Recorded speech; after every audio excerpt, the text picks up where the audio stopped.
戀流，常在眼角中，笑語中滲透。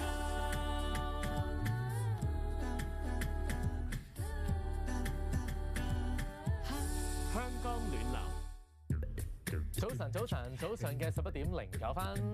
係早晨咯，係啊，咁多位聽眾觀眾你哋好啊！咁啊，香港電台第5台同埋港台電視31咧，而家係電視電台同步直播㗎。逢星期二我哋咧就有一個環節嘅，係叫做埋嚟介紹翻，同我哋嘅老友記咧。逢星期二介紹一啲啦好玩啦、值得認識嘅資訊同活動㗎。好啦，首先介紹嘅呢一個活動咧，同我手上嘅呢一塊板咧係有關㗎。係樂仔呢塊板咧，睇落都幾大塊喎，又有啲似乒乓波拍，但係特別大嘅。係同我塊面差唔多，係啊，細過你塊面啦，唔係大過你塊面，大過你塊面。唔係諗住嚟打我嘅話，就唔係咁樣嘅，佢有啲似乒乓球拍，係又有少少似手感啦，揸上去啦，有啲似網球拍，係啦，有少少似羽毛球拍嘅。咁究竟手上面揸緊嘅呢一塊拍同我哋介紹嘅嘢有咩關係咧？請我哋嘉賓介紹啊！埋嚟介紹翻，埋嚟介紹下我哋身邊兩位嘉賓啊！兩位嘉賓咧都着住非常整齊嘅制服上到嚟啊！分別咧就有新手助人協會老人之家經理黃良傑 Stanley 又見面，你好。係除此之外咧，就有新手助人協會小西灣老人之家嘅副主任啊，曾海威 Steven 嘅 Steven 你好。對上一次咧 Stanley 上嚟嘅時候就係介紹呢個硬地滾球啦，係咪？咁我知道好多老友記咧認識咗之後咧都好有興趣去玩嘅。今日 Stanley 又有好介紹啦。就係我哋手上嘅呢一塊板嚇，今日介紹嘅呢一項運動叫咩名咧？叫做匹克球。係匹克球。近年咧，小玉係咪發覺多咗好多人玩啊？係啊，我平時經過下啲商場咧，同埋一啲戶外嘅區域咧，見到人哋拎住呢個拍，同埋佢個球咧係同我哋想象中唔同嘅喎。佢係一個即係膠嘅，好多圈咁樣嘅。可能又邀請阿 Sandy 介紹下，其實呢項係咩運動咧？點解都啱老人家玩嘅？其實匹克球咧都係一個新興運動嚟嘅嚇，咁我哋其實咧喺我哋新手助人協會咧，都呢2年咧都喺院舍咧係介紹老人家去進行參加呢個咁嘅運動，咁同埋都發覺係都非常之適合即係無論係唔同年齡層嘅人士啦、長者啦，甚至乎殘疾人士都其實適合玩呢個匹克球嗰個遊戲咁樣嘅。係，但係好多老友記咧一聽到球類運動咧就會覺得啦。哇，網球咁樣為例啦，哇，要好大力先得㗎喎，又或者乒乓球啦，哇，個波咁快，我追唔到喎，點解匹克球會相對上即係老少咸宜一啲咧？你會覺得？其實佢都糅合咗唔同類型嘅比賽項目嘅玩法啦，好似譬如網球啦、乒乓球啦，同埋有啲壁球咁樣樣。咁啊，運動量相對比網球個運動量係細啲嘅。咁所以咧，對於一啲長者嚟講咧，就即係會可能體力上可以應付到咁樣咯。係咪關於佢個場地又冇咁大啊？又或者跑步嗰個即係距離冇咁遠咧？佢點樣其實比較輕鬆啲啊？其實個場地咧，其實同羽毛球場係一模一樣嘅。咁啊，當然佢都有一啲規則嘅。咁我都有位同事阿 Steven 咧，佢其實本身都係呢個活動嘅教練嚟嘅。咁或者由佢介紹下。係好啊 ，Steven 咁啊，交俾你講講啦。嗱，匹克球我哋而家嘅老友記咧認識只係得有塊板啦，有個對手啦，同埋有個比較特別嘅波嘅。咁啊，同埋我哋知道啦，係羽毛球場大小嘅一個場地嚟嘅。實際上，如果我哋嘅聽眾要了解嘅話，點玩法、規則係點樣嘅咧？其實咧佢同我哋個羽毛球個計分咧，其實好相同嘅。佢同舊式好相同，咁都係發球方先會得分嘅。咁我哋都係想佢哋有個攞到個發球權，咁就去得分咁樣嘅。咁兩個發球權佢哋都輸晒，咁就先輪到另一隊去攞分咁樣嘅。咁所以相對嚟講計分就好容易啦。係，咁我見到個拍咧，佢又唔係羽毛球拍嘅喎，咁佢係點樣玩法咧？佢係似木㗎。係啊，咁同埋佢個波係即係我哋而家見到啦，係比較即係穿窿咁樣。咁佢係咪都好似羽毛球咁要扣殺㗎？嗱，咁佢相對嚟講咧，其實佢同羽毛球好相近嘅。咁但係因為我哋都唔會去到羽毛球、網球咁樣挑起咁樣去殺波，咁佢都有殺波呢個動作。咁但係因為我哋其實係想希望唔同嘅年紀人士都去玩，咁所以我哋都會學習去好似乒乓波咁樣去做一個叮波嘅動作，咁啊都係負責接下發球啊、接球啊咁樣，主要為主嘅。咁基本上一場玩幾耐左右咧？通常我哋會計嗰個分數嘅，咁有時可能會有11分啦，有時會計15分啦。咁主要睇下究竟嗰個賽制或者可能本身個機構想定嗰個分數幾多咁樣。哦，即係越快攞到高分嘅，其實可能嗰個遊戲可以好短完結嘅喎。係啦，冇錯啦。係，但係咧一講到啊乒乓波啊羽毛球咧，其中一個我覺得最攰嘅一點，小玉你知唔知係咩啊？我估係要跑，唔係要跑，係嗱，你幻想下啦，假設我同你打乒乓波，我打俾你落空啦，咁你要做咩啊？執波，執波。但係哇，執波呢個過程對於老友記嚟講，會唔會都好攰？其實定還是其實老友記都 OK 咧？根據你哋嘅經驗，定係 Stephen 幫手執波。Stephen 企喺最後負責啦，繼續交翻俾你咁樣。都會嘅，咁但係因為相對嚟講咧，佢有個彈力，咁佢可以用個拍咧做一個揮動對地下打。哦，即係咁佢可以彈翻上嚟，係啦。羽毛球走落嚟之後咁樣彎低個身啊，再執起個波啊，咁就比較辛苦啲。同埋我想象到咧，玩完一局咧，其實都身水身汗㗎喎，其實都喘晒氣，都係一個好好運動量。但係就相對咯，即係佢相對上又唔算太大體力，但係佢又享受到個過程。咁所以咧就好多老友記咧而家都有興趣去到玩嘅。但係最初你哋推廣嘅時候咧，佢哋抗拒啊，定係其實好多老友記咧一聽到都係哇，好有興趣想去嚟玩啊！你哋推廣嘅過程係點樣啊？最初啱啱推行嘅時候咧，老人家其實都有啲擔心嘅嚇，玩網球咁個網球個運動量，佢哋都以為都好大下，咁所以開頭咧，我哋介紹俾佢哋玩嘅時候，佢都有啲擔心，但係我哋都鼓勵佢哋都試下啦，咁啊或者其實我哋都講翻，其實唔係咁大運動量，咁一開始接觸咗啦。咁啲老人家就開始話：原來都應付到喎，咁同埋佢哋都都叫做真係上癮，咁所以我哋咧其實定期都要同佢哋去進行呢個咁嘅運動練習咁樣嘅。哇，出動到上癮喎！係啊，佢上癮嘅意思係咪真係覺得有比賽有挑戰啊？佢哋最終其實邊一個部分？係咯。當然係比賽啦，同人交流啦，切磋，因為我哋本身咧而家都可以推廣緊呢個咁嘅比賽項目。咁啊，除咗我哋即係老人之家。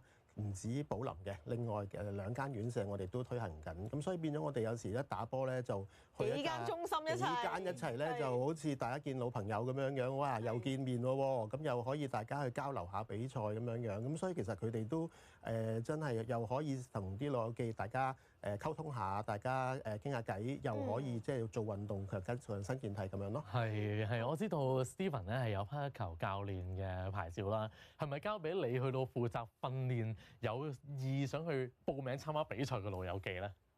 咁都要多謝阿黃生俾個機會我哋嘅，咁因為我哋都希望喺個會度邊推廣啦。咁其實佢哋都無論邊一間院舍嘅老友記，佢哋都好有興趣嘅。咁然後其實我哋都訓練咗大概5至6個，佢哋都係長者，咁佢哋亦都係其實相對已經變成一個助教啦。佢哋計分啊，無論係一啲執波啊，或者可能佢哋去幫手教一啲技巧，佢哋都已經同我已經有相等嘅熟悉嗰個熟悉度嚟嘅。哇！即係原來老友記都可以變成差唔多專業咁啊，同 Stephen 即係拍得住啊。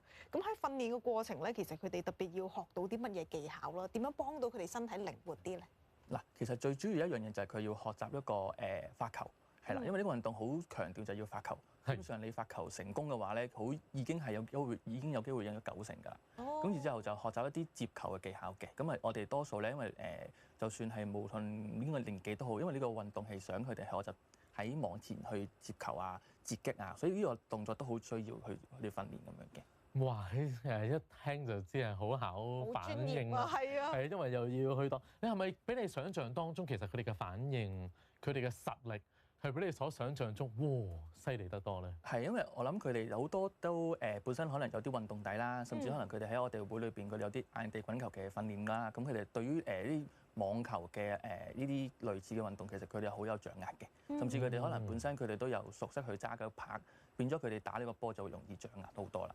係有啲好特別深刻嘅經歷咧 Stephen 你見過，或者老友記原本從唔係好識玩，而家變成好專業咁樣，又或者即係越嚟越開心，識到好多朋友，係咪都好多呢啲個案㗎？其實好多喎，因為我哋有幾個係小西灣嘅院友啦，佢哋亦都好每次都好期待同寶林啊、竹苑去打嘅，好似見到好似啱啱黃生咁講，好似見到朋友咁樣嘅，即係喂我同一隊啦，我想同阿寶林院友一隊喎，我想同竹苑院友一隊喎，即係會有咁嘅感覺。另外佢哋就係佢哋係好中意去打嗰個網打呢個波，尤其是喺網前嗰度做截擊，哇！打到正喎咁樣，佢好成日都發出呢啲嗰個感覺嘅。即係可能每次落場最期待就係俾機會我截擊，係啦截擊到嘅話咧，就有一種成功感，好開心同埋可以同隊友傾戰術咯。我上去往前截擊，你喺後面，點解隊友都話我都要截擊？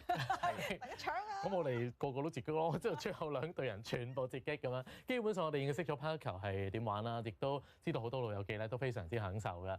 喺呢個時候咧，我哋聽我哋嘅聽眾電話啦。不過聽之前咧，補充多少少資料啊，要聽清楚啦。拍球咧，咁啊其實而家好多新興運動都係來自於唔同嘅地方推廣過嚟啦。咁拍球咧係來自邊一個地方開始慢慢推廣嚟到我哋身邊嘅咧？喺美國係啦，我哋都喺美國嗰邊咧就引入咗嚟香港咁樣嘅。OK， 好啦，咁啊大家又再認識多少少啦。喺呢個時候咧，我哋可以聽下黃先生嘅電話先。黃先生你好，你好，你好，你好啊，聽得清楚嗎？聽得清楚。咁就好啦。今日咧，我哋要介紹嘅就係匹克球啊。好，小玉交俾你去到問一問啦。匹克球啊，呢一條問題係關於啲乜嘢嘅咧？係匹克球最初源自邊一個國家咧 ？A. 加拿大 B. 美國 C. 新西蘭 B 美國，一齊睇睇正確答案啦。正確答案就係 B 美國冇錯啦，就係來自美國嘅。多謝黃生，你有留心收聽啊！有興趣嘅話咧，都可以參與下呢一項嘅新興運動嘅。一陣咧翻到嚟仲會有兩條嘅問題嘅，除此之外咧仲會有一啲嘅圖片嘅，大家可以了解一下一班老友記喺呢個球場上面咧係點樣去到啊同朋友去到交流啦，同埋展示佢哋嘅實力㗎。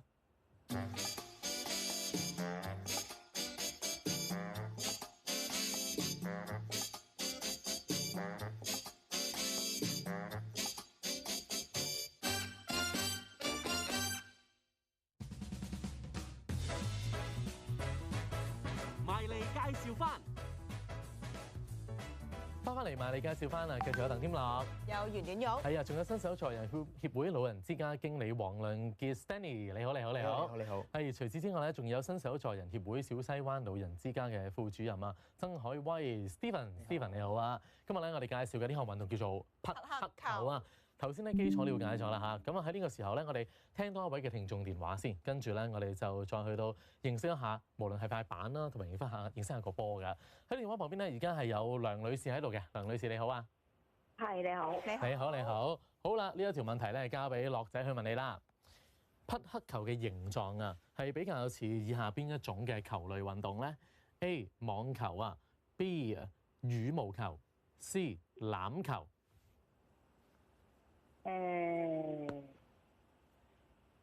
梁女士揀邊個 A 網球。好，我哋一齊睇睇正確答案啦。正確答案 Stanley 就係啱嘅。冇錯，就係錯 A 就係網球啦。好，恭喜晒你啊，得到超自然咁嚟犬啦。好似網球嘅呢一個波咧，都似而家就喺阿小玉嘅手上啦。你摸上去嗰個質感同網球啊、乒乓球有啲咩分別咧？佢第一下感覺咧就好輕嘅，同埋個形狀咧其實係有穿窿嘅喎，其實有少少似我哋喺嗰啲樂園咧，好似個橙咯會講。係啊，好似嗰啲樂園嗰啲波波池啊咁啦。Stephen 係咪比較彈性嘅咧？呢一個波係啦，因為佢有個窿咧，其實我嚟俾啲風去吸入去啦，咁喺個場地上佢會比較容易彈啲嘅。哦，咁同埋其實我拎起個拍咧，嗱我哋試下。哇，樂仔，其實 OK 喎，OK 喎，佢係有少少似乒乓波嘅，樂仔加但油！係就大啲咯。你可以咁樣堅持到，哇！好犀利我可以堅持到尾嘅應該，喂，但係就容易上手嘅，我會話易操作嘅。但係揸塊板咧係，因為我而家係用緊乒乓波嘅揸法。教練應該點樣揸啊？我哋係咯，如果要揸嘅話，示範一下嘅話，應該係點揸咁我哋通常我哋教老友記初學嘅話咧，我哋就好似揸菜刀咁樣揸啦。菜刀係啦，咁當你去到咁上下學嘅時候咧，我哋就會教佢打斜揸嘅。哦，係啦，咁呢個就主要我哋學喺網前截擊多咧，咁樣就會比較容易做啲啦。咁樣同咁樣啊係但係咧對操控嘅要求低啲喎，因為平時咧乒乓波你又要夾住，又或者網球好重。係啦，佢因為佢唔重，同埋你咁樣，如果你頭先形容得好好啦，菜刀咁揸咧，即係其實好多老友記平時去廚房好開始，係啦，即係直接就可以打咯。同埋我見到我哋三塊拍咧都有少少唔同嘅喎，即係我見到呢個木啦，但我呢個咧都拎起身輕手。咁 Stephen，你三塊拍係咪都有啲唔同嘅咧？其實嗰塊咧，落嗰塊係啦，嗰塊咧，我哋就係一啲入門級嘅，係啦，同埋佢哋俾佢哋易去練習啦，開波嘅時候，咁去到小玉啦，如果你小玉係啦，你呢塊咧就會去到蜂巢式，我哋會比較纖維多啲，就會輕身啲，即係再輕啲嘅。係啦，而我手上呢塊咧，佢同樣都係蜂巢式嘅，咁但係咧佢會再輕啲啦，同埋佢係因為愛嚟係做一啲開波重啲，咁我就唔需要落好多力，咁我已經可以打到去對面長距啦。係質地嘅唔同啊，係同埋價錢都唔同啦。咁豐儉由人啦，按翻自己需要選擇翻合適嘅球拍啦。咁交俾阿 Stanley 又講下，因為咧喺圖片嗰度啊，其實咧見到一班老友記咧非常之開心㗎。咁我哋咧都可以了解下平時佢哋喺球場上面啊係點嘅情況啊？呢個球場係喺邊一度嚟嘅咧？好靚喎呢個地方。呢個喺九龍灣嗰度嚟嘅。係啊。咁係咪定期而家每個星期啊每個月都會舉辦一啲嘅活動咧？你哋我哋大概每2個禮拜都會進行一次練習嘅，因為場地方面租用，我哋都要花啲時間咁樣樣。咁而家我哋畫面見到佢係比賽緊定其實練習緊啊？都係練習緊嘅啫，其實。因為我哋嚟緊咧就係會有比賽嘅，咁所以但係而家佢哋都係進行緊練習當中啦。集訓嚟嘅呢個係。係啊。係每次就2個鐘。差唔多2個鐘。2個鐘嘅訓練都好犀利。唔係咁輪流嘅就。都會玩下唞下咁樣嘅。係10個8個老友記啦，每次就係。而家係咪淨係會員參與咧？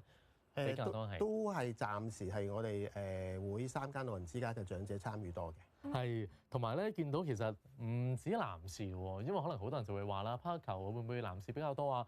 我見女士都好多喎。女士其實同男士差唔多一半一半嘅，反而有時有啲女士嗰個技術可能仲同男士都不遑多讓。係，但係嗰個技術唔係講力氣啊嘛，即係講技巧咯。應該呢一個球類運動講嘅係。係啊，咁同埋都要喐動嘅，咁所以其實就都係對身體個機能啦、個敏捷度都有好大幫助咁咯。係，同埋咧見到嗰個網啊，都好矮嘅啫喎。其實係啊，甚至乎去到腰以下嘅啫。咁就相對上會比較容易打過網咯。因為其實有時打乒乓波嗰啲咧係咁落網唔好玩噶嘛。即係呢個相對上就會比較容易可以打過網啦。今日呢張圖片當中咧就見到咧超過10位嘅老友記啊，係咪就係精英中嘅精英啊？呢一班都係嘅。係啊，見到佢哋都好開心喎。係啊，佢哋大家塊拍咧有晒即係 logo 咁樣。係，同埋咧會發現啦，好多個場地咧都好特別嘅。但係呢一個應該係羽毛球場嚟㗎嘛？呢個係改變咗啫嘛，係咪啊？依個都係拋球場嚟嘅，都係一啲私人嘅拋球場嚟嘅。明白。係咁啊，而最後啦就見到一班嘅老友記啦，都係好享受嘅，因為咧一班人最開心都係嗰句啦，做完運動之後傾下偈啊，食下飯啊，亦都好多唔同嘅活動啊。而家可以俾我哋嘅老友記去到參與嘅。仲有一條嘅問題嘅，喺呢個時間咧，我哋聽埋劉女士嘅電話先啊。劉女士你好，係早晨，早晨。好啦，劉女士呢條問題咧，最後交俾阿小玉去到問你啊。係。邊一項係匹克球帶俾長者嘅好處 ？A. 改善咀嚼能力。B. 改善語言能力。C. 改善身體平衡同靈活性。C 啊。C. 改善身體嘅平衡同埋靈活性，正確答案就係啱嘅，冇錯啦，就係 C 嘅。恭喜晒3位嘅聽眾觀眾咧，都得到超市現金禮券啦。其實我知道你哋好犀利喎，即係除咗有搞比賽啦、推廣啦，因為根據資料顯示咧，遠到去到肇慶都關你哋事嘅喎。